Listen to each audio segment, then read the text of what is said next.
Proverbs chapter 17. Better is a dry morsel with quietness than a house full of feasting with strife. A wise servant will rule over a son who causes shame, and will share an inheritance among the brothers. The refining pot is for silver, and the furnace for gold, but the Lord tests the hearts. An evildoer gives heed to false lips. A liar listens eagerly to a spiteful tongue. He who mocks the poor reproaches his maker. He who is glad at calamity will not go unpunished. Children's children are the crown of old men, and the glory of children is their father. Excellent speech is not becoming to a fool, much less lying lips to a prince. A present is a precious stone in the eyes of its possessor. Wherever he turns, he prospers. He who covers a transgression seeks love, but he who repeats a matter separates friends. Rebuke is more effective for a wise man than 100 blows on a fool. An evil man seeks only rebellion. Therefore, a cruel messenger will be sent against him.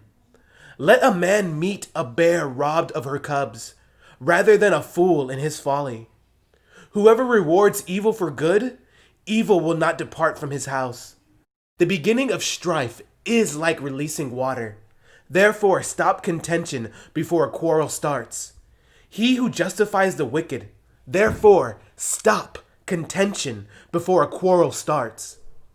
He who justifies the wicked and he who condemns the just, both of them alike are an abomination to the Lord. Why is there in the hand of a fool the purchase price of wisdom, since he has no heart for it? A friend loves at all times, and a brother is born for adversity. A man devoid of understanding shakes hands in a pledge and becomes surety for his friend. He who loves transgression loves strife, and he who exalts his gate seeks destruction. He who has a deceitful heart finds no good, and he who has a perverse tongue falls into evil. He who begets a scoffer does so to his sorrow, and the father of a fool has no joy. A merry heart does good, like medicine, but a broken spirit dries the bones. A wicked man accepts a bribe behind the back to pervert the ways of justice. Wisdom is in the sight of him who has understanding, but the eyes of a fool are on the ends of the earth. A foolish son is a grief to his father, and bitterness to her who bore him. Also, to punish the righteous is not good, nor to strike princes for their uprightness. He who has knowledge spares his words, and a man of understanding is of a calm spirit. Even a fool is counted wise when he holds peace.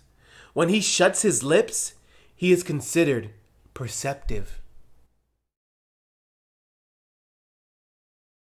Proverbs chapter 18. A man who isolates himself seeks his own desire. He rages against all wise judgment. A fool has no delight in understanding, but in expressing his own heart.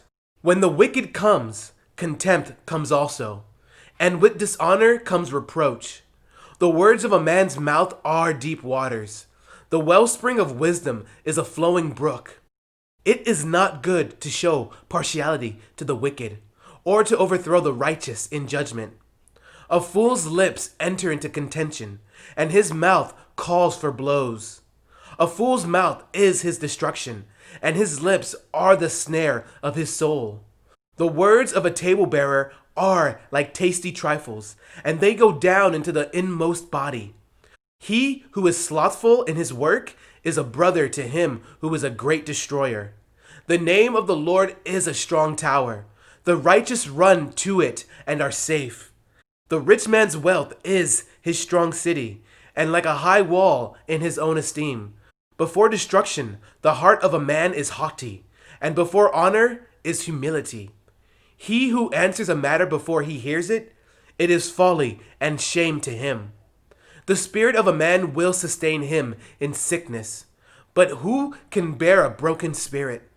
The heart of the prudent acquires knowledge, and the ear of the wise seeks knowledge. A man's gift makes room for him, and brings him before great men. The first one to plead his cause seems right, until his neighbor comes and examines him. Casting lots causes contentions to cease, and keeps the mighty apart.